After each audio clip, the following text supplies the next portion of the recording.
ಸ್ನೇಹಿತರೆ ನಮಸ್ಕಾರ. Study I Kannada ಚಾನಲ್ಗೆ ಸ್ವಾಗತ. ನಮ್ಮ ಕರ್ನಾಟಕ ರಾಜ್ಯದ ಉತ್ತರ ಕನ್ನಡ ಜಿಲ್ಲೆಯಲ್ಲಿರ್ತಕ್ಕಂಥ ಕಾಸರಗೋಡು ಕಡಲ ತೀರಕ್ಕೆ ಸತತವಾಗಿ 6ನೇ ಬಾರಿಗೆ ಬ್ಲೂ ಫ್ಲ್ಯಾಗ್ ಮಾನ್ಯತೆ ದೊರಕಿದೆ. ಸ್ನೇಹಿತರೆ, ನಮ್ಮ ರಾಜ್ಯದಲ್ಲಿ ಒಟ್ಟು 2 ಕಡಲ ತೀರಗಳಿಗೆ ಬ್ಲೂ ಫ್ಲ್ಯಾಗ್ ಮಾನ್ಯತೆ ದೊರಕಿದ್ದು, ಮೊದಲನೇದು ಕಾಸರಗೋಡು ಕಡಲ ತೀರಕ್ಕೆ ಮತ್ತು ಸೆಕೆಂಡು ಉಡುಪಿ ಜಿಲ್ಲೆಯಲ್ಲಿರ್ತಕ್ಕಂಥ ಪಡುಬಿದ್ರೆ ಕಡಲ ತೀರಕ್ಕೂ ಕೂಡ ಬ್ಲೂ ಫ್ಲ್ಯಾಗ್ ಮಾನ್ಯತೆ ದೊರಕಿದೆ. ಆದರೆ ಈ ಕಾಸರಗೋಡು ಕಡಲ ತೀರಕ್ಕೆ ಇಲ್ಲಿಯವರೆಗೆ 2026ರವರೆಗೆ ಸತತವಾಗಿ 6ನೇ ಬಾರಿ ಬ್ಲೂ ಫ್ಲ್ಯಾಗ್ ಮಾನ್ಯತೆ ದೊರಕಿದೆ.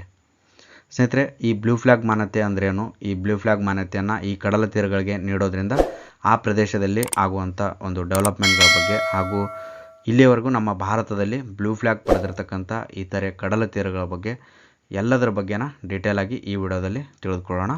ವಿಡಿಯೋ ಪ್ರಾರಂಭಿಸೋದಕ್ಕಿಂತ ಮುಂಚೆ ನಮ್ಮ ಚಾನಲ್ನ ಯಾರ್ಯಾರು ಸಬ್ಸ್ಕ್ರೈಬ್ ಆಗಿಲ್ಲ ದಯವಿಟ್ಟು ಚಾನಲ್ನ ಸಬ್ಸ್ಕ್ರೈಬ್ ಆಗಿ ಹಾಗೂ ಮುಂದಿನ ವಿಡಿಯೋಗಳ ಒಂದು ನೋಟಿಫಿಕೇಷನ್ಗಾಗಿ ಪಕ್ಕದಲ್ಲಿರ್ತಕ್ಕಂಥ ಬೆಲ್ ಐಕಾನ್ ಮೇಲೆ ಕ್ಲಿಕ್ ಮಾಡಿ. ಸ್ನೇಹಿತರೆ, ಈ ಉತ್ತರ ಕನ್ನಡ ಜಿಲ್ಲೆಯಲ್ಲಿರ್ತಕ್ಕಂಥ ಕಾಸರಗೋಡು ಕಡಲ ತೀರಕ್ಕೆ ಇಲ್ಲಿಯವರೆಗೆ ಸತತವಾಗಿ 6ನೇ ಬಾರಿಗೆ ಬ್ಲೂ ಫ್ಲ್ಯಾಗ್ ಮಾನ್ಯತೆ ದೊರಕಿದ್ದು, ಇದರ ಅಂಗವಾಗಿ ಉತ್ತರ ಕನ್ನಡ ಜಿಲ್ಲೆಯಲ್ಲಿರ್ತಕ್ಕಂಥ ಹೊನ್ನಾವರ ತಾಲೂಕಿನ ಕಾಸರಗೋಡು ಕಡಲ ತೀರದಲ್ಲಿ ಒಂದು ಬ್ಲೂ ಫ್ಲ್ಯಾಗ್ನ ಧ್ವಜಾರೋಹಣವನ್ನು ಪ್ರವಾಸೋದ್ಯಮ ಇಲಾಖೆಯವರು ನೆರವೇರಿಸಿದ್ದಾರೆ. ದೇಶದಾದ್ಯಂತ ಒಟ್ಟು 18 ಕಡಲ ತೀರಗಳಿಗೆ ಇಲ್ಲಿವರೆಗೂ ಬ್ಲೂ ಫ್ಲ್ಯಾಗ್ ಮಾನ್ಯತೆ ದೊರಕಿದೆ. ಪ್ರಸ್ತುತ ಕರ್ನಾಟಕದಲ್ಲಿ ಒಟ್ಟು ಎರಡು ಕಡಲ ತೀರಗಳಿಗೆ ಬ್ಲೂ ಫ್ಲ್ಯಾಗ್ ಮಾನ್ಯತೆಯನ್ನು ನೀಡಲಾಗಿದ್ದು, ಅದರಲ್ಲಿ ಉತ್ತರ ಕನ್ನಡ ಜಿಲ್ಲೆಯ ಹೊನ್ನಾವರ ತಾಲೂಕಿನಲ್ಲಿರ್ತಕ್ಕಂಥ ಕಾಸರಗೋಡು ಕಡಲ ತೀರಕ್ಕೆ ಒಟ್ಟು 6ನೇ ಬಾರಿ ಬ್ಲೂ ಫ್ಲ್ಯಾಗ್ ಮಾನ್ಯತೆಯನ್ನು ನೀಡಲಾಗಿದೆ. ಸ್ನೇಹಿತರೆ, ಈ ಕಾಸರಗೋಡು ಕಡಲ ತೀರವು ಕರ್ನಾಟಕ ರಾಜ್ಯದ ಉತ್ತರ ಕನ್ನಡ ಜಿಲ್ಲೆಯ ಹೊನ್ನಾವರ ತಾಲೂಕಿನಲ್ಲಿದ್ದು, ಹೊನ್ನಾವರದಿಂದ ಕೇವಲ 5 ಕಿಲೋಮೀಟರ್ ದೂರದಲ್ಲಿದೆ. ಇದು ಕರ್ನಾಟಕದ ಮೊದಲ ಬ್ಲೂ ಫ್ಲ್ಯಾಗ್ ಮಾನ್ಯತೆಯನ್ನು ಪಡೆದಿರ್ತಕ್ಕಂಥ ಕಡಲ ತೀರ ಆಗಿದ್ದು, ಇಲ್ಲಿ ಸ್ವಚ್ಛತೆಯನ್ನು ಕಾಪಾಡೋದಕ್ಕೋಸ್ಕರ ಭಾರತ ಸರ್ಕಾರದಿಂದ ಸ್ವಚ್ಛತಾ ಯಂತ್ರಗಳನ್ನು ಒದಗಿಸಲಾಗಿದೆ.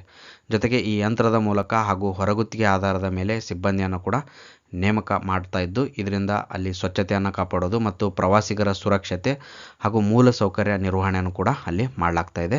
ಮತ್ತು ಬೀಚ್ಗೆ ಬರುವಂಥ ಒಂದು ಪ್ರೇಕ್ಷಕರ ಜೀವ ರಕ್ಷಣೆಗಾಗಿ ಅಲ್ಲಿ ಜೀವರಕ್ಷಕಗಳನ್ನು ಕೂಡ ನಿಯೋಜಿಸಲಾಗಿದೆ. ಸ್ನೇಹಿತರೆ, ಈ ಬ್ಲೂ ಫ್ಲ್ಯಾಗ್ ಮಾನ್ಯತೆಯನ್ನು ಪಡೆದಿರತಕ್ಕಂಥ ಕಡಲ ತೀರಗಳು ತುಂಬ ಸ್ವಚ್ಛವಾಗಿರುತ್ತೆ ಹಾಗೂ ಅಲ್ಲಿ ಹೋಗುವಂಥ ಪ್ರವಾಸಿಗರಿಗೆ ತುಂಬ ಒಂದು ಒಳ್ಳೆಯ ಸುರಕ್ಷತೆಯನ್ನು ಕೂಡ ಅಲ್ಲಿ ಒದಗಿಸಲಾಗಿರುತ್ತೆ. ಆದ್ದರಿಂದ ಇದು ಫ್ಯಾಮಿಲಿ ಜೊತೆಗೆ ಅಥವಾ ನೀವು ಟ್ರಿಪ್ ಹೋಗೋದಕ್ಕೆ ತುಂಬ ಒಳ್ಳೆಯ ಸ್ಥಳಗಳಾಗಿರೋದ್ರಿಂದ ನೀವೇನಾದರೂ ಈ ಒಂದು ಸ್ಥಳಕ್ಕೆ ಭೇಟಿ ನೀಡಬೇಕಂದ್ರೆ ಉತ್ತರ ಕನ್ನಡ ಜಿಲ್ಲೆಯಲ್ಲಿರ್ತಕ್ಕಂಥ ಹೊನ್ನಾವರ ತಾಲೂಕಿನ ಹತ್ತಿರ ಈ ಕಾಸರಗೋಡು ಬರುತ್ತೆ. ಇಲ್ಲಿ ಪ್ರತಿಯೊಬ್ಬ ವ್ಯಕ್ತಿಗೆ ಸರಿಸುಮಾರು ಒಂದು 20 ರೂಪಾಯಿ ಚಾರ್ಜನ್ನು ಅಲ್ಲಿ ಮಾಡ್ತಾರೆ ಮತ್ತು 3 ವರ್ಷದೊಳಗಿನ ಮಕ್ಕಳಿಗೆ ಉಚಿತ ಇರುತ್ತೆ. ಇದು ಬೆಳಗ್ಗೆ 8:30ರಿಂದ ಸಂಜೆ 6:30ವರೆಗೂ ಈ ಒಂದು ಬೀಚ್ ಪ್ರವಾಸಿಗರಿಗೆ ಓಪನ್ ಇರುತ್ತೆ. ಪ್ರವಾಸಿಗರು ಭೇಟಿ ನೀಡೋದಕ್ಕೆ ಒಂದು ಉತ್ತಮವಾದಂಥ ಸಮಯ ಬಂದ್ಬಿಟ್ಟು ಅಕ್ಟೋಬರ್ನಿಂದ ಮಾರ್ಚ್ವರೆಗೆ ನೀವೇನಾದರೂ ಭೇಟಿ ನೀಡಿದ್ರೆ ಅಲ್ಲಿ ತುಂಬ ಸ್ಪಷ್ಟವಾದಂಥ ಹವಾಮಾನ ಇರುತ್ತೆ ಹಾಗೂ ನಿಮಗೆ ಒಂದು ಒಳ್ಳೆಯ ಒಂದು ಎಕ್ಸ್ಪೀರಿಯೆನ್ಸು ಕೂಡ ಈ ಒಂದು ಕಡಲ ತೀರಗಳ ಹತ್ರ ನಿಮಗೆ ಆಗುತ್ತೆ. ಸ್ನೇಹಿತರೆ, ಈ ಬ್ಲೂ ಫ್ಲ್ಯಾಗ್ ಮಾನ್ಯತೆ ದೊರಕಿರ್ತಕ್ಕಂಥ ಕಾಸರಗೋಡು ಕಡಲ ತೀರದ ಹತ್ರ ನೀರಿನ ಗುಣಮಟ್ಟ, ತ್ಯಾಜ್ಯ ನಿರ್ವಹಣೆ, ಸುರಕ್ಷತೆ ಈ ರೀತಿಯಾದಂಥ ಮಾನದಂಡಗಳನ್ನು ಪೂರೈಸಲಾಗುತ್ತೆ.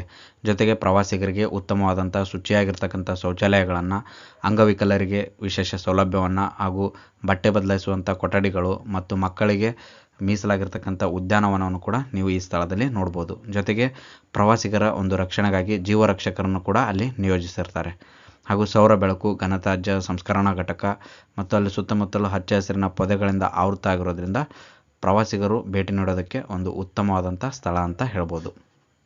ನೀವು ಈ ಕಾಸರಗೋಡು ಕಡಲ ತೀರಕ್ಕೆ ಭೇಟಿ ನೀಡಿದ್ರೆ ಅದ್ರ ಜೊತೆಗೆ ಅಲ್ಲಿ ಶರಾವತಿ ಹಿನ್ನೀರು ಮತ್ತು ಮ್ಯಾಂಗ್ರೋವಾ ಬೋರ್ಡ್ ವಾಕನ್ನು ಕೂಡ ನೀವು ನೋಡ್ಬೋದು. ಕೆಲವೇ ಕಿಲೋಮೀಟರ್ ದೂರದಲ್ಲಿರ್ತಕ್ಕಂಥ ಈ ಒಂದು ಪ್ರದೇಶದಲ್ಲಿ ಒಂದು ಸುಂದರವಾದಂಥ ದೋಣಿ ವಿಹಾರವನ್ನು ಕೂಡ ನೀವು ಮಾಡ್ಬೋದು. ಜೊತೆಗೆ ಮ್ಯಾಂಗ್ರೋವಾ ಒಂದು ವ್ಯೂವನ್ನು ಸಹ ನೀವು ಇಲ್ಲಿ ನೋಡ್ಬೋದು. ಅದ್ರ ಜೊತೆಗೆ ಅಪ್ಸರಕೊಂಡ ಜಲಪಾತವನ್ನು ಕೂಡ ನೀವು ಇಲ್ಲಿ ಕಾಣ್ಬೋದು. ಅಲ್ಲಿ ಒಂದು ವ್ಯೂ ಪಾಯಿಂಟ್ ಕೂಡ ಇದೆ, ಅದನ್ನು ಸಹ ನೋಡ್ಬೋದು. ಅದ್ರ ಜೊತೆಗೆ ಮುರುಡೇಶ್ವರ ಇಲ್ಲಿಂದ ಕೇವಲ 25 ಕಿಲೋಮೀಟರ್ ದೂರದಲ್ಲಿದೆ. ಮುರುಡೇಶ್ವರ ಶಿವನ ದೇವಾಲಯ, ಅಲ್ಲಿ ಒಂದು ತುಂಬ ದೊಡ್ಡದಾದಂಥ ಒಂದು ಬೃಹತ್ ಶಿವನ ಪ್ರತಿಮೆಯನ್ನು ಕೂಡ ನೀವು ಮುರುಡೇಶ್ವರದಲ್ಲಿ ನೋಡ್ಬೋದು. ಈ ಒಂದು ಕಡಲ ತೀರಗಳಿಗೆ ಬ್ಲೂ ಫ್ಲ್ಯಾಗ್ ಮಾನ್ಯತೆಯನ್ನು ಯಾವ ರೀತಿ ನೀಡ್ತಾರೆ ಅಂದರೆ, ಅಲ್ಲಿ ಒಂದು ಕಡಲ ತೀರದ ಹತ್ರ ಇರ್ತಕ್ಕಂಥ ಸ್ವಚ್ಛತೆ, ಜೊತೆಗೆ ಅಲ್ಲಿಗೆ ಭೇಟಿ ನೀಡುವಂಥ ಪ್ರವಾಸಿಗರ ಸುರಕ್ಷತೆಯನ್ನು ಗಮನದಲ್ಲಿಟ್ಕೊಂಡು, ಜೊತೆಗೆ ಅಲ್ಲಿರ್ತಕ್ಕಂಥ ಉತ್ತಮವಾದಂಥ ಮೂಲ ಸೌಕರ್ಯಗಳ ಒಂದು ವ್ಯವಸ್ಥೆ ಹಾಗೂ ನೈಸರ್ಗಿಕ ವಸ್ತುಗಳ ಬಳಕೆಯ ಮೂಲಕ ಅಲ್ಲಿ ಅಭಿವೃದ್ಧಿಪಡಿಸುವುದನ್ನು ಪರಿಗಣಿಸಿ ಈ ಒಂದು ಬ್ಲೂ ಫ್ಲ್ಯಾಗ್ ಮಾನ್ಯತೆಯನ್ನು ಆ ಒಂದು ಕಡಲ ತೀರಕ್ಕೆ ನೀಡಲಾಗುತ್ತೆ. ಈ ಬ್ಲೂ ಫ್ಲಾಗ್ ಮಾನ್ಯತೆಯನ್ನು ಡೆನ್ಮಾರ್ಕ್ನ ಪರಿಸರ ಶಿಕ್ಷಣ ಪ್ರತಿಷ್ಠಾನ Denmark foundation for environmental education FEF foundation ಅವರು ಈ ಒಂದು ಬ್ಲೂ ಫ್ಲಾಗ್ ಮಾನ್ಯತೆಯನ್ನು ನೀಡ್ತಾರೆ. ಆ ಕಡಲ ತೀರದ ಸ್ವಚ್ಛತೆ ಮತ್ತು ಅಲ್ಲಿರ್ತಕ್ಕಂಥ ಸೌಂದರ್ಯ ಮತ್ತು ಪರಿಸರ ಸುಸ್ಥಿರತೆಗೆ ಸಂಬಂಧಿಸಿದಂಥ 33 ಮಾನದಂಡಗಳನ್ನು ಪೂರೈಸುವಂಥ ಕಡಲ ತೀರಗಳಿಗೆ ಈ ಒಂದು ಬ್ಲೂ ಫ್ಲಾಗ್ ಮಾನ್ಯತೆಯನ್ನು ನೀಡಲಾಗುತ್ತೆ. ಭಾರತದಲ್ಲಿನ ಸಮಗ್ರ ಕರಾವಳಿ ವಲಯ ನಿರ್ವಹಣಾ ಕಾರ್ಯಕ್ರಮದ ಅಡಿಯಲ್ಲಿ ತನ್ನ ಬ್ಲೂ ಫ್ಲಾಗ್ ಕಡಲ ತೀರಗಳ ಒಂದು ಜಾಲವನ್ನು ವಿಸ್ತರಿಸೋದಕ್ಕೋಸ್ಕರ ಸಕ್ರಿಯವಾಗಿ ಕಾರ್ಯವನ್ನು ನಿರ್ವಹಿಸ್ತಾ ಇದೆ. ಮಹಾರಾಷ್ಟ್ರದ 5 ಕಡಲ ತೀರಗಳು ಇತ್ತೀಚೆಗೆ ಬ್ಲೂ ಫ್ಲಾಗ್ ಪಟ್ಟಿಗೆ ಹೊಸದಾಗಿ ಸೇರ್ಪಡೆಗೊಳ್ಳುವ ಮೂಲಕ ದೇಶವು ಸ್ವಚ್ಛ ಮತ್ತು ಹಸಿರು ಕರಾವಳಿಯನ್ನು ಉತ್ತೇಜಿಸೋದಕ್ಕೆ ಪ್ರೇರಕವಾಗಿದೆ ಅಂತ ಹೇಳ್ಬೋದು. ಈ ಬ್ಲೂ ಫ್ಲಾಗ್ ಮನ್ನಣೆಯನ್ನು ಪಡೆಯೋದಕ್ಕೆ ಕೆಲವು ಪ್ರಮುಖ ಮಾನದಂಡಗಳಿದ್ದಾವೆ. ಅದರಲ್ಲಿ ಮೊದಲನೇದು ನೀರಿನ ಗುಣಮಟ್ಟ ಮತ್ತು ಸಮುದ್ರದ ಸುರಕ್ಷತೆ.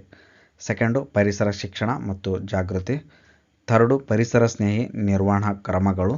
ಫೋರ್ತು ಸಾರ್ವಜನಿಕ ಸೌಲಭ್ಯಗಳು ಮತ್ತು ಪ್ರವೇಶ ಸಾಧ್ಯತೆ. ಫಿಫ್ತು ಸುಸ್ಥಿರ ಪ್ರವಾಸೋದ್ಯಮ ಮೂಲಸೌಕರ್ಯ. ಈ ಒಂದು ಪ್ರಮುಖ ಮಾನದಂಡಗಳನ್ನು ಪೂರೈಸೋದ್ರಲ್ಲಿ ಮಾತ್ರ ಆ ಒಂದು ಕಡಲ ತೀರಗಳಿಗೆ ಬ್ಲೂ ಫ್ಲಾಗ್ ಮನ್ನಣೆಯನ್ನು ನೀಡಲಾಗುತ್ತೆ. ಬ್ಲೂ ಫ್ಲಾಗ್ ಮಾನ್ಯತೆಯನ್ನು ನೀಡೋದ್ರಿಂದ ಸುಸ್ಥಿರ ಅಭಿವೃದ್ಧಿ ಗುರಿಯ 17 ಗುರಿಗಳಲ್ಲಿ 14ನೇ ಗುರಿಯ ನೀರಿನ ಕೆಳಗಿನ ಜೀವನವಾಗಿದ್ದು, ಕಡಲ ತೀರಗಳು ವಿಶ್ವಸಂಸ್ಥೆಯ 14ನೇ ಗುರಿಯನ್ನು ಬೆಂಬಲಿಸುತ್ತೆ. ಭಾರತದ ಕಡಲ ತೀರಗಳು ಭಾರತದ ನೀಲಿ ಆರ್ಥಿಕತೆಯ ಗುರಿಗಳೊಂದಿಗೆ ಹೊಂದಿಕೆಯಾಗುತ್ತೆ. ಪರಿಸರ ಪ್ರವಾಸೋದ್ಯಮವನ್ನು ಇದು ಉತ್ತೇಜಿಸುತ್ತೆ. ಸ್ಥಳೀಯ ಜೀವನೋಪಾಯವನ್ನು ಕೂಡ ಇದರಿಂದ ಹೆಚ್ಚಿಸುತ್ತದೆ. ಪರಿಸರದ ಆಡಳಿತವನ್ನು ಕೂಡ ಬಲಪಡಿಸಬಹುದು. ಜನರಲ್ಲಿ ಜಾಗೃತಿಯನ್ನು ಕೂಡ ಇದರಿಂದ ಉತ್ತೇಜಿಸೋದಕ್ಕೆ ಸಹಾಯ ಆಗುತ್ತೆ. ಕರ್ನಾಟಕದಲ್ಲಿ ಬ್ಲೂ ಫ್ಲಾಗ್ ಮಾನ್ಯತೆಯನ್ನು ಪಡೆದಿರತಕ್ಕಂಥ 2ನೇ ಕಡಲ ತೀರ ಅದು ಉಡುಪಿ ಜಿಲ್ಲೆಯಲ್ಲಿರ್ತಕ್ಕಂಥ ಪಡುಬಿದ್ರೆ ಬೀಚ್. ಇದು ಕರ್ನಾಟಕದಲ್ಲಿರ್ತಕ್ಕಂಥ 2ನೇ ಬ್ಲೂ ಫ್ಲಾಗ್ ಮಾನ್ಯತೆಯನ್ನು ಪಡೆದಿರತಕ್ಕಂಥ ಕಡಲ ತೀರ. ಇಲ್ಲಿ ಕೂಡ ಒಂದು ಸ್ಪಷ್ಟವಾದಂಥ ಸ್ವಚ್ಛವಾಗಿರ್ತಕ್ಕಂಥ ನೀರನ್ನು ನೋಡ್ಬೋದು. ಆರೋಗ್ಯಕರವಾದಂಥ ಆಹಾರ ಮಳಿಗೆಗಳು ಮತ್ತು ಅತ್ಯುತ್ತಮವಾದಂಥ ಸೂರ್ಯಾಸ್ತ ಮತ್ತು ಸೂರ್ಯೋದಯವನ್ನು ಕೂಡ ಪ್ರವಾಸಿಗರು ಈ ಒಂದು ಸ್ಥಳದಲ್ಲಿ ವೀಕ್ಷಣೆಯನ್ನು ಮಾಡ್ಬೋದು. ಈ ಒಂದು ಪಡುಬಿದ್ರೆ ಬೀಚ್ ನಮ್ಮ ಕರ್ನಾಟಕ ರಾಜ್ಯದಲ್ಲಿರ್ತಕ್ಕಂಥ ಉಡುಪಿ ಜಿಲ್ಲೆಯಲ್ಲಿರುವ ಒಂದು ಬ್ಲೂ ಫ್ಲಾಗ್ ಮಾನ್ಯತೆಯನ್ನು ಪಡೆದಿರತಕ್ಕಂಥ ಕರಾವಳಿಯಾಗಿದ್ದು, ಈ ಒಂದು ಕರಾವಳಿ ಹತ್ರ ಸ್ವಚ್ಛತೆ, ಒಂದು ಶುದ್ಧವಾದಂಥ ನೀರು ಮತ್ತು ಪರಿಸರ ಸ್ನೇಹಿ ಸೌಲಭ್ಯಗಳಿಗೆ ಈ ಒಂದು ಬೀಚ್ ತುಂಬ ಪ್ರಸಿದ್ಧವಾಗಿದೆ. ಜೊತೆಗೆ ಮಂಗಳೂರಿನಿಂದ ಉತ್ತರಕ್ಕೆ ಸುಮಾರು 37 ಕಿಲೋಮೀಟರ್ ಮತ್ತು ಉಡುಪಿಯಿಂದ ದಕ್ಷಿಣಕ್ಕೆ 28 ಕಿಲೋಮೀಟರ್ ದೂರದಲ್ಲಿರ್ತಕ್ಕಂಥ ಈ ಒಂದು ಪಡುಬಿದ್ರೆ ಬೀಚ್ ಪ್ರೇಕ್ಷಕರಿಗೆ ತುಂಬ ಅಚ್ಚುಮೆಚ್ಚಾದಂಥ ಸ್ಥಳ ಮತ್ತು ಕುಟುಂಬ ಜೊತೆಗೆ ನೀವು ಒಂದು ಟೈಮನ್ನು ಸ್ಪೆಂಡ್ ಮಾಡೋದಕ್ಕೂ ಕೂಡ ಈ ಒಂದು ಬೀಚ್ ತುಂಬ ಒಂದು ಒಳ್ಳೆಯ ಪ್ರವಾಸಿ ತಾಣ ಅಂತ ಹೇಳ್ಬೋದು. ಈ ಒಂದು ಪಡುಬಿದ್ರೆ ಬೀಚ್ಗೂ ಕೂಡ ನೀರಿನ ಗುಣಮಟ್ಟ, ಸುರಕ್ಷತೆ ಮತ್ತು ಪರಿಸರ ನಿರ್ವಹಣೆಗೆ ಅಂತಾರಾಷ್ಟ್ರೀಯ ಮಾನದಂಡಗಳನ್ನು ಖಾತ್ರಿಪಡಿಸುವ ಮುಖಾಂತರನೇ ಪರಿಸರ ಶಿಕ್ಷಣ ಪ್ರತಿಷ್ಠಾನ FEFನಿಂದ ಈ ಒಂದು ಬ್ಲೂ ಫ್ಲಾಗ್ ಮಾನ್ಯತೆಯನ್ನು ನೀಡಲಾಗಿದೆ. ಜೊತೆಗೆ ಈ ಒಂದು ಕಡಲ ತೀರದ ಹತ್ರ ಉತ್ತರ ತುದಿಯಲ್ಲಿ ಶಾಂಭವಿ ನದಿಯು ಅರೇಬಿಯನ್ ಸಮುದ್ರವನ್ನು ಸಂಗಮಿಸುತ್ತೆ. ಇದು ಪ್ರೇಕ್ಷಕರಿಗೆ ಒಂದು ಸುಂದರವಾದಂಥ ನೈಸರ್ಗಿಕ ಸಂಗಮವನ್ನು ಕೂಡ ಇಲ್ಲಿ ವೀಕ್ಷಣೆಗೆ ಸಿಗುತ್ತೆ. ಜೊತೆಗೆ ಅಲ್ಲಿ ಸೌರಶಕ್ತಿ ಚಾಲಿತ ಬೆಳಕು, ಸ್ವಚ್ಛವಾದಂಥ ಶೌಚಾಲಯಗಳು, ಬಟ್ಟೆ ಬದಲಾಯಿಸುವಂಥ ಕೊಠಡಿಗಳು ಮತ್ತು ಮಕ್ಕಳಿಗೆ ಆಟದ ಒಂದು ಮೈದಾನವನ್ನು ಕೂಡ ನೀವು ಅಲ್ಲಿ ನೋಡ್ಬೋದು. ಜೊತೆಗೆ ಅಲ್ಲಿನ ಪ್ರವಾಸಿಗರ ಒಂದು ಸುರಕ್ಷತೆಗಾಗಿ ಅಲ್ಲಿನ ಜೀವರಕ್ಷಕರನ್ನು ಕೂಡ ಅಲ್ಲಿ ಸಕ್ರಿಯವಾಗಿ ನಿಯೋಜಿಸಲಾಗಿದೆ. ಈ ಒಂದು ಬೀಚ್ನ ಹತ್ರ ಪ್ರವಾಸಿಗರು ಸಮುದ್ರ ಮತ್ತು ಪಕ್ಕದ ನದಿಯಲ್ಲಿ ಕಯಾಕಿಂಗ್, ಪ್ಯಾಡಲ್ ಬೋಟಿಂಗನ್ನು ಮಾಡ್ಬೋದು. ಜೊತೆಗೆ ಬಾಳೆಹಣ್ಣು ದೋಣಿ ಸವಾರಿಗಳಂಥ ಒಂದು ಚಟುವಟಿಕೆಗಳನ್ನು ಸಹ ನೀವು ಅಲ್ಲಿ ಕೈಗೊಳ್ಬೋದು. ಜೊತೆಗೆ ವಿಶ್ರಾಂತಿಯ ಅನುಭವಕ್ಕಾಗಿ ಮರಳಿನಲ್ಲಿ ಛತ್ರಿ ಮತ್ತು ರಿಕ್ಲೈನರ್ಗಳನ್ನು ಕೂಡ ನೀವು ಬಾಡಿಗೆಗೆ ತಗೊಂಡು ಇಲ್ಲಿ ಒಂದು ಸಮುದ್ರದ ಒಂದು ದಡದಲ್ಲಿ ನೀವು ವಿಶ್ರಾಂತಿಯನ್ನು ಪಡೆದುಕೊಳ್ಬೋದು. ಈ ಒಂದು ಬೀಚ್ನ ಹತ್ರ ಕೂಡ ಎಂಟ್ರೆನ್ಸ್ ಫೀಸ್ ಇರುತ್ತೆ, 30 ರಿಂದ 40 ರೂಪಾಯಿ. ಹಾಗೂ ಮಕ್ಕಳಿಗೆ ಉಚಿತವಾಗಿರುತ್ತೆ. ಜೊತೆಗೆ ಇದು ಬೆಳಗ್ಗೆ 8 ಗಂಟೆಯಿಂದ ಸಾಯಂಕಾಲ 7ರವರೆಗೆ ಪ್ರವಾಸಿಗರಿಗೆ ಓಪನ್ ಇರುತ್ತೆ. ಪ್ರವಾಸಿಗರು ಭೇಟಿ ನೀಡುವಂಥ ಒಂದು ಒಳ್ಳೆಯ ಸಮಯ ಬಂದ್ಬಿಟ್ಟು ಬೆಳಗ್ಗೆ ಸೂರ್ಯೋದಯ ಅಥವಾ ಸೂರ್ಯಾಸ್ತ ಸಮಯದಲ್ಲಿ ನೀವೊಂದು ಈ ಬೀಚ್ಗೆ ಭೇಟಿ ನೀಡೋದ್ರಿಂದ ಒಂದು ತುಂಬ ಒಳ್ಳೆಯ ಸಮಯ ಅಂತ ಹೇಳ್ಬೋದು. ಇತ್ತೀಚೆಗೆ 2025ರ ಅಕ್ಟೋಬರ್ನಲ್ಲಿ ಬ್ಲೂ ಫ್ಲಾಗ್ ಮಾನ್ಯತೆಯನ್ನು ಪಡೆದಿರತಕ್ಕಂಥ ಮಹಾರಾಷ್ಟ್ರದ 5 ಕಡಲ ತೀರಗಳ ಬಗ್ಗೆ ನೋಡೋಣ. ಮೊದಲನೇದಾಗಿ ಶ್ರೀವರ್ಧನ್ ಬೀಚ್ ಇದು, ಮತ್ತು ಸೆಕೆಂಡ್ ನಾಗಾಂವ್ ಬೀಚ್ ಅಂತ ಹೇಳಿ ರಾಯಗಢ ಜಿಲ್ಲೆಯಲ್ಲಿ ಬರುತ್ತೆ ಮಹಾರಾಷ್ಟ್ರ ರಾಜ್ಯದಲ್ಲಿ. ಥರ್ಡು ಗುಹಾಗರ್ ಬೀಚ್ ಮತ್ತು ಫೋರ್ತು ಲಾಡ್ಜರ್ ಬೀಚ್ ಅಂತ ಹೇಳಿ ಇದು ರತ್ನಗಿರಿ ಜಿಲ್ಲೆಯಲ್ಲಿ ಬರುತ್ತವೆ. ಫಿಫ್ತು ಪಾಲ್ಜಾರ್ ಜಿಲ್ಲೆಯಲ್ಲಿರ್ತಕ್ಕಂಥ ಪರ್ನಾಕ್ ಬೀಚ್. ಈ 5 ಕಡಲ ತೀರಗಳು 2025ರಲ್ಲಿ ಬ್ಲೂ ಫ್ಲಾಗ್ ಮಾನ್ಯತೆಯನ್ನು ಪಡೆದುಕೊಂಡಿದ್ದಾವೆ. ಸ್ನೇಹಿತರೆ, ಇಲ್ಲಿವರೆಗೂ ಭಾರತದಲ್ಲಿ ಒಟ್ಟು 18 ಬ್ಲೂ ಫ್ಲಾಗ್ ಮಾನ್ಯತೆಯನ್ನು ಪಡೆದಿರತಕ್ಕಂಥ ಕಡಲ ತೀರಗಳಿದ್ದಾವೆ. ಡೆನ್ಮಾರ್ಕ್ನ ಪರಿಸರ ಶಿಕ್ಷಣ ಪ್ರತಿಷ್ಠಾನ FEFನಿಂದ ನೀಡಲ್ಪಟ್ಟಂಥ ಈ ಒಂದು ಕಡಲ ತೀರಗಳು ನೀರಿನ ಗುಣಮಟ್ಟ, ಸುರಕ್ಷತೆ ಮತ್ತು ಪರಿಸರ ಸುಸ್ಥಿರತೆಯನ್ನು ಒಳಗೊಂಡಂಥ 33 ಕಟ್ಟುನಿಟ್ಟಿನ ಮಾನದಂಡಗಳನ್ನು ಈ ಒಂದು ಕಡಲ ತೀರಗಳು ಪೂರೈಸ್ತವೆ. ಸ್ನೇಹಿತರೆ, ಭಾರತದಲ್ಲಿ ಬ್ಲೂ ಫ್ಲ್ಯಾಗ್ ಮಾನ್ಯತೆಯನ್ನು ಪಡೆದಿರತಕ್ಕಂಥ ಕಡಲ ತೀರಗಳ ಬಗ್ಗೆ ನೋಡೋಣ. ಒಟ್ಟು ಇಲ್ಲಿವರೆಗೂ 18 ಕಡಲ ತೀರಗಳು ಬ್ಲೂ ಫ್ಲ್ಯಾಗ್ ಮಾನ್ಯತೆಯನ್ನು ಪಡೆದುಕೊಂಡಿದ್ದಾವೆ. ಅದರಲ್ಲಿ ಅಂಡಮಾನ್ ಮತ್ತು ನಿಕೋಬಾರ್ ದ್ವೀಪದಲ್ಲಿರ್ತಕ್ಕಂಥ ರಾಧಾನಗರ ಬೀಚ್, ಇದನ್ನು ಹ್ಯಾವ್ಲಾಕ್ ದ್ವೀಪ ಅಂತ ಕೂಡ ಕರೀತಾರೆ. ಅಲ್ಲಿರ್ತಕ್ಕಂಥ ಪುಡಿ ಆದಂಥ ಬಿಳಿ ಮರಳು ಮತ್ತು ಹಚ್ಚ ಹಸಿರಾಗಿರ್ತಕ್ಕಂಥ ಒಂದು ವ್ಯೂನಿಂದ ಇದು ಜಾಗತಿಕವಾಗಿ ಈ ಒಂದು ಬೀಚ್ ಹೆಸರುವಾಸಿಯಾಗಿದೆ. ಸೆಕೆಂಡು, ಆಂಧ್ರ ಪ್ರದೇಶದಲ್ಲಿರ್ತಕ್ಕಂಥ ಋಷಿಕೊಂಡ ಬೀಚ್, ಇದು ವಿಶಾಖಪಟ್ಟಣ ಹತ್ರ ಬರುತ್ತೆ. ಅಲ್ಲಿನ ಒಂದು ಚಿನ್ನದ ಮರಳು ಮತ್ತು ಅಡ್ವೆಂಚರ್ ಜಲ ಕ್ರೀಡೆಗಳಿಗೆ ಈ ಒಂದು ಋಷಿಕೊಂಡ ಬೀಚ್ ತುಂಬ ಜನಪ್ರಿಯವಾಗಿದೆ. ಮತ್ತು ದಮನ್ ಮತ್ತು ದಿಯುನಲ್ಲಿರ್ತಕ್ಕಂಥ ಗೋಗ್ಲಾ ಬೀಚ್, ಇಲ್ಲಿರ್ತಕ್ಕಂಥ ಒಂದು ಪ್ರಶಾಂತವಾದಂಥ ನೀರು ಮತ್ತು ಅಲ್ಲಿನ ಒಂದು ಪ್ಯಾರಾಸೈಲಿಂಗ್ನಂಥ ಜನಪ್ರಿಯ ಚಟುವಟಿಕೆಗಳಿಗೆ ಈ ಒಂದು ಗೋಗ್ಲಾ ಬೀಚ್ ತುಂಬ ಹೆಸರುವಾಸಿಯಾಗಿದೆ. ನೆಕ್ಸ್ಟು, ಗುಜರಾತ್ ಹತ್ರ ಇರುವ ಶಿವರಾಜ್ಪುರ ಬೀಚ್, ಇದು ದ್ವಾರಕಾ ಹತ್ರ ಬರುತ್ತೆ. ಅಲ್ಲಿರ್ತಕ್ಕಂಥ ಒಂದು ಸ್ವಚ್ಛವಾದಂಥ ನೀರು ಮತ್ತು ಶಾಂತಿಯುತವಾದಂಥ ಒಂದು ಸ್ವಿಮ್ಮಿಂಗ್ ಮಾಡೋದಕ್ಕೋಸ್ಕರ ಈ ಒಂದು ಶಿವರಾಜ್ಪುರ ಬೀಚ್ ತುಂಬ ಹೆಸರುವಾಸಿಯಾಗಿದೆ. ಜೊತೆಗೆ ಈ ಒಂದು ಬೀಚ್ನ ಹತ್ರ ನೀವು ಬಿಳಿ ಮರಳನ್ನು ನೋಡ್ಬೋದು. ಈ ಒಂದು ಬಿಳಿ ಮರಳಿನ ಮುಖಾಂತರ ಕೂಡ ಈ ಒಂದು ಬೀಚ್ ತುಂಬ ಹೆಸರುವಾಸಿಯಾಗಿದೆ. ನೆಕ್ಸ್ಟು, ಕರ್ನಾಟಕದಲ್ಲಿರ್ತಕ್ಕಂಥ ಕಾಸರಗೋಡು ಬೀಚ್, ಇದು ಉತ್ತರ ಕನ್ನಡ ಜಿಲ್ಲೆಯಲ್ಲಿ ಬರುತ್ತೆ. ಇಲ್ಲಿ ಒಂದು ಪರಿಸರ ಸ್ನೇಹಿ ಕರಾವಳಿ ಪ್ರದೇಶ ಆಗಿರೋದ್ರಿಂದ ಈ ಒಂದು ಕಾಸರಗೋಡು ಬೀಚ್ ಕೂಡ ತುಂಬ ಪ್ರಸಿದ್ಧಿಯನ್ನು ಪಡೆದಿದೆ. ಹಾಗೂ ಪಡುಬಿದ್ರೆ ಬೀಚ್, ಇದು ಉಡುಪಿ ಜಿಲ್ಲೆಯಲ್ಲಿ ಬರುತ್ತೆ. ಕುಟುಂಬದ ಜೊತೆಗೆ ವಿಸಿಟ್ ಮಾಡೋದಕ್ಕೆ ಈ ಒಂದು ಪಡುಬಿದ್ರೆ ಬೀಚ್ ತುಂಬ ಹೆಸರುವಾಸಿಯಾಗಿದೆ. ನೆಕ್ಸ್ಟು, ಕೇರಳದಲ್ಲಿರ್ತಕ್ಕಂಥ ಕಪ್ಪಾಡ್ ಬೀಚ್, ಇದು ಕೋಜಿಕೋಡ್ ಹತ್ರ ಬರುತ್ತೆ. ಇಲ್ಲಿ ಭಾರತಕ್ಕೆ ಜಲಮಾರ್ಗವನ್ನು ಕಂಡಿರತಕ್ಕಂಥ ವಾಸ್ಕೋಡಿಗಾಮ ಮೊಟ್ಟ ಮೊದಲನೇ ಬಾರಿಗೆ ಇಳಿದಿರ್ತಕ್ಕಂಥ ಬೀಚ್ ಅಂತ ಹೇಳಿ ಇದು ತುಂಬ ಐತಿಹಾಸಿಕವಾಗಿ ಈ ಕಪ್ಪಾಡಿ ಬೀಚ್ ಮಹತ್ವದಾಗಿದೆ. ನೆಕ್ಸ್ಟು, ಕೇರಳದಲ್ಲಿರ್ತಕ್ಕಂಥ ಚಲ್ಚಲಿಯಂ ಬೀಚ್, ಇದು ಇಲ್ಲಿರ್ತಕ್ಕಂಥ ಒಂದು ಸುಸ್ಥಿರ ಪ್ರವಾಸೋದ್ಯಮದ ಒಂದು ಅಭಿವೃದ್ಧಿಗಾಗಿ ಪ್ರಯತ್ನಗಳನ್ನು ಮಾಡಿರೋದಕ್ಕೆ ಈ ಒಂದು ಬೀಚ್ ಕೂಡ ತುಂಬ ಹೆಸರುವಾಸಿಯಾಗಿದೆ. ನೆಕ್ಸ್ಟು, ಲಕ್ಷದ್ವೀಪದಲ್ಲಿರ್ತಕ್ಕಂಥ ಮಿನಿಕೋಯ ಥುಂಡಿ ಬೀಚ್, ಇದು ಹವಳದ ದಿಬ್ಬಗಳಿಂದ ಸುತ್ತಿವರೋದ್ರಿಂದ ಸ್ಫಟಿಕ ಮತ್ತು ಸ್ಪಷ್ಟವಾದಂಥ ಲಗೂನ್ಗಳಿಗೋಸ್ಕರ ಈ ಒಂದು ಬೀಚ್ ತುಂಬ ಪ್ರಸಿದ್ಧಿಯನ್ನು ಪಡೆದಿದೆ. ಜೊತೆಗೆ ಲಕ್ಷದ್ವೀಪದಲ್ಲಿ ನೀವು ಕಡ್ಮತ್ ಬೀಚನ್ನು ಕೂಡ ನೋಡ್ಬೋದು. ಇದು ಕೂಡ ಒಂದು ಪ್ರಸಿದ್ಧಿಯಾದಂಥ ಬೀಚ್. ಜೊತೆಗೆ ಮಹಾರಾಷ್ಟ್ರದಲ್ಲಿರ್ತಕ್ಕಂಥ ಒಟ್ಟು 5 ಬೀಚ್ಗಳು ಈ ಒಂದು ಬ್ಲೂ ಫ್ಲ್ಯಾಗ್ ಮಾನ್ಯತೆಯನ್ನು ಪಡೆದಿದ್ದಾವೆ ರೀಸೆಂಟಾಗಿ. ಮೊದಲನೇದಾಗಿ ಶ್ರೀವರ್ಧನ್ ಬೀಚ್ ಮತ್ತು ನಾಗಾಂವ್ ಬೀಚ್ ಅಂತ ಹೇಳಿ ಇವು ರಾಯಗಢ ಜಿಲ್ಲೆಯಲ್ಲಿ ಬರುತ್ತೆ. ನೆಕ್ಸ್ಟು, ಗೂಗಾರ್ ಬೀಚ್ ಮತ್ತು ಲಾರ್ಜರ್ ಬೀಚ್ ಅಂತ ಹೇಳಿ ಇವು ರತ್ನಗಿರಿ ಜಿಲ್ಲೆಯಲ್ಲಿ ಬರುತ್ತೆ. ನೆಕ್ಸ್ಟು, ಪಾರ್ನಾಕ್ ಬೀಚ್ ಅಂತ ಹೇಳಿ ಇದು ಪಾಲ್ಜಾರ್ ಜಿಲ್ಲೆಯಲ್ಲಿ ಬರುತ್ತೆ. ನೆಕ್ಸ್ಟು, ಒಡಿಶಾ ರಾಜ್ಯದಲ್ಲಿರ್ತಕ್ಕಂಥ ಗೋಲ್ಡನ್ ಬೀಚ್, ಇದು ಪೂರಿ ಜಗನ್ನಾಥ್ ದೇವಾಲಯದ ಹತ್ತಿರ ಬರುತ್ತೆ. ಆದ್ದರಿಂದ ಈ ಒಂದು ಗೋಲ್ಡನ್ ಬೀಚ್ ಕೂಡ ತುಂಬ ಪ್ರಸಿದ್ಧಿಯನ್ನು ಪಡೆದುಕೊಂಡಿದೆ.